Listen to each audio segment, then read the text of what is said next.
In a conversation about faith with a skeptic, they may say, I can't make myself believe something if there's no evidence. And there's no evidence God exists. What would you say? Finally, thank you. Hello everyone, I'm Professor Planck. I respond to various theological and ideological questions and claims from a rationalistic and naturalistic approach in an effort to give and explain the opposite viewpoint and help to balance the conversation.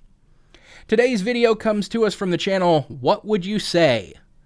Now, this is not to be confused with What Would You Do, the popular ABC News hidden camera television show. No, this is a Christian apologetics channel that uses short videos and snappy animations to try to convince people to believe in Christianity. This video is titled, There's No Evidence That God Exists. Well, I couldn't have said it better myself. I guess we're all done here. Goodbye, everybody. See you next time. Wait, what? Oh, I see. They're arguing against that position. Geez, guys, talk about deceptive advertising. All right, let's see what you've got up your sleeve to try to prove the unprovable. Evidence comes in different forms. Imagine you returned home from a night out to find the kitchen garbage turned over, trash strewn about, and your shoes chewed up. Meanwhile, your dog is sleeping quietly in the other room. There are some things you know and some things you don't know. Unfortunately, you never set up your surveillance camera, so you don't have any direct evidence. But everything you see suggests that your dog misbehaved before falling asleep. So right off the bat, we've got a false analogy fallacy. You can't compare inferring your dog's involvement in the destruction of your kitchen to the existence of God. For starters, you know that your dog exists as a possible cause for the destruction of your kitchen. If you're going to make the claim that God is a possible cause for the formation of the universe, you need to first establish his existence. You can't infer God's existence because of the existence of the universe. To apply this way of thinking to your analogy, that would be like inferring someone has a dog because their kitchen is destroyed. Like, take me for instance. I don't have a dog. Now, if I came home and found my kitchen destroyed in the same manner, how much sense would it make for me to assume that somehow an invisible dog that I never had and have no reason to believe exists actually did it and is secretly living in my house? Ghost dog. Is it possible that your neighbor came over and messed up your house? Yes. But unless you have an unusual neighbor, it's not going to be the best explanation. Now, if we look for the best explanation for the world we live in, here's what we find. First, God is the best explanation of the origin of the universe. It's a rookie mistake. Gosh, you hate to see it. Heck, I might be able to do an all Scrubs meme video today. They're just so applicable. Okay, sir, no. No, sir. God is not the best explanation for the origin of the universe. For one simple reason above all others. It's because God is not even an explanation for the origin of the universe. You aren't explaining anything when you say, God did it. That has no explanatory power. How did God do it? God magic. By what mechanism does God magic work? 'Cause he's God, so it just works. No, there has to be a way for things to work. An explanation of what kind of energy God used, what the properties of that energy are, what the effects of the energy are when applied in certain ways, etc. So, what is the mechanism? What is the way in which God's magic works? Well, we don't know, because it's above us and we can never understand it. So then you're basically just admitting that you don't have an explanation for the origin of the universe. God did it explains nothing. It's an abdication of finding an explanation and just shoving in magic man did magic thing in place of an actual explanation. The same could be done for literally any other non-explanation for the universe's existence. Instead of God, I submit that it was universe-belching unicorns from the 8th dimension. They did it with their gastric magic, which is above us and we can never understand it. So it's the best explanation for the origin of the universe, right? No, it's no explanation at all. It's an intellectual refusal to explain something. In the past, it was believed that the universe was eternal. But today, theists and atheists alike agree that there was a beginning when matter, energy, space, and time came into being. No. Flat out lie on your part. Not even in the ballpark of being close to the mere chance of being correct. There is absolutely no agreement between theists and atheists about this. There's no uniform agreement by scientists that the universe had a beginning. And it's not like you could claim that most of the prominent scientists agree or anything like that, or that it's only recently that the idea of a beginning to the universe has been called into question.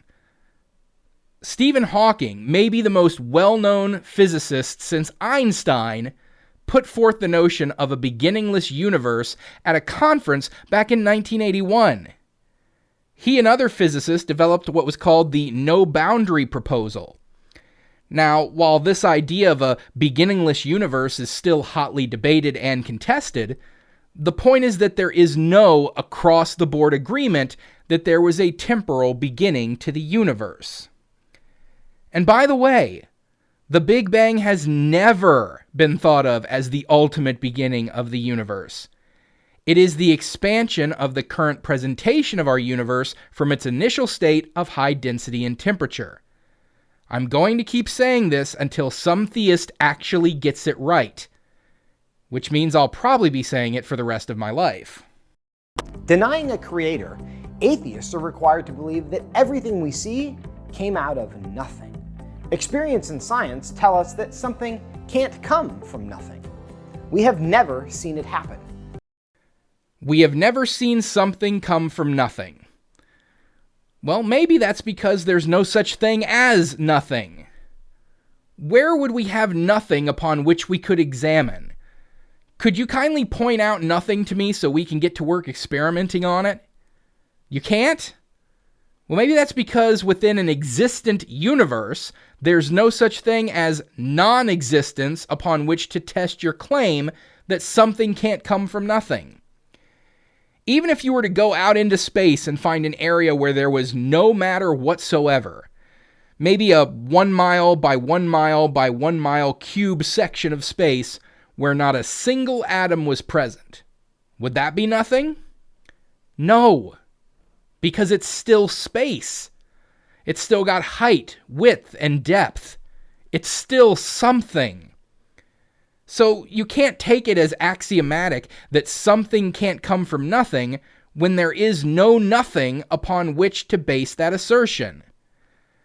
Now, we do have evidence that some things can come into existence uncaused without being transformed from one form to another. We've seen that from quantum physics. But even that, all of that, is a moot point. This is all a moot point. Huh. A moo point? Yeah, it's like a cow's opinion. You know, it just doesn't matter. It's moo. Damn, not a Scrubs exclusive video after all. Oh well, anyway, it's a moot point because, as previously stated, there's no consensus that the universe had a beginning at all.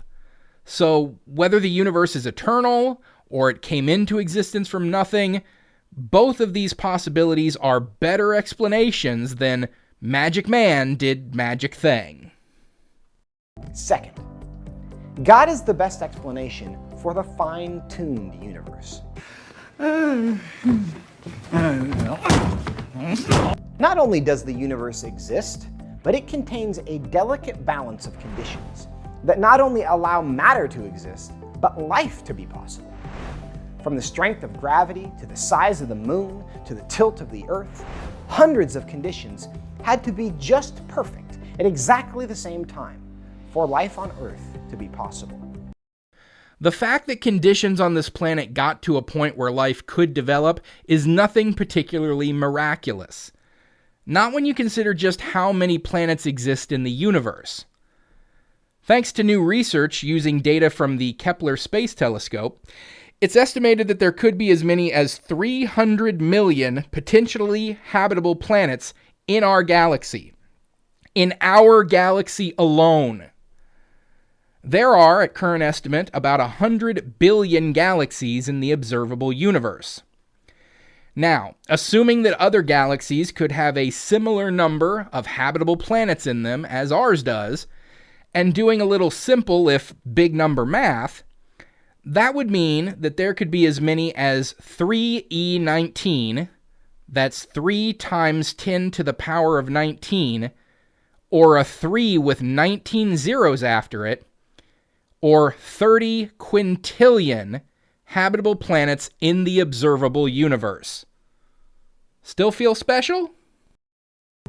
No one looks at a watch and assumes it was created by an explosion at a watch factory.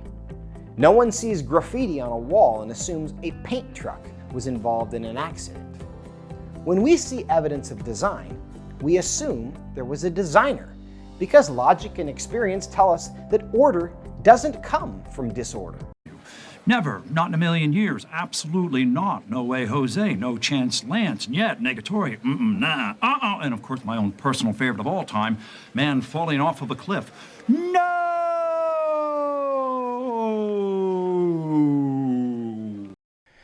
Breaking out the old blind watchmaker argument, I see. We know things like watches and graffiti-ridden walls are man-made objects. We know that because we are the ones who make them, so we have direct evidence that they all, each and every one of them, are man-made. And as such, they require man to make them. But when it comes to the universe, solar systems, the planet, and everything on it up to and including life itself, you can't just assume that they're God-made and require a God to make them. There is no direct evidence of that. And the fact that something is complex is not a surefire hallmark of intentional design. Because if that's your argument, then anything that is complex must absolutely and automatically be designed, then how could you ever be proven wrong? Here's something that's quite complex, but forms completely naturally. So this proves that complexity can come about undesigned, right? No, the fact that it's complex means that it must have been designed. Therefore, it must have been God who designed it. Well, here's something that is totally natural. We know the exact processes that were at play in its formation, and that those processes were completely 100% natural. So doesn't that debunk the idea that complexity requires design? No, the fact that it's complex means that it must have been designed. Therefore, it must have been God who designed it. Don't you see that you have set up an unfalsifiable hypothesis? And an unfalsifiable hypothesis is an indefensible and untenable one. If you want to believe God doesn't exist, you will find a reason. You might also convince yourself that your neighbor, and not your dog, messed up your house. But that doesn't make it the best explanation. It's a hell of a lot more likely that my neighbor broke in and messed up my kitchen than that an invisible dog that I've never had before and have no reason to believe even exists is secretly living in my house and messing up my kitchen when I go out. Next time someone tells you there is no evidence for God, remember these two things. God is the best explanation for the origin of the universe. If God didn't make the universe, that means it made itself. And that doesn't make any sense. Then why does it make sense that God exists unmade? If some God higher than God, some ultra God if you will, if he didn't make God, then that means God made himself. And that doesn't make any sense. Why does your special pleading work for your imaginary God character, but it can't work for the universe itself? If your God can exist uncaused, then why can't the universe itself exist uncaused? And then we just cut out the middleman of the invisible invisible creator God. I mean, honestly, what really is more likely? That an omnipotent, magical, ethereal being exists eternally and uncaused, and then used his God magic to create the entire universe ex nihilo, out of nothing, in clear violation of the laws of the conservation of matter, or that an internal and uncaused universe exists and just made a natural change from one state to another, which we called the Big Bang. If the first option honestly seems more likely to you, then again, why not the universe belching unicorns from the 8th dimension? Seems about as likely. God is the best explanation for the fine-tuned universe. The universe is filled with intelligence, order, and evidence of design.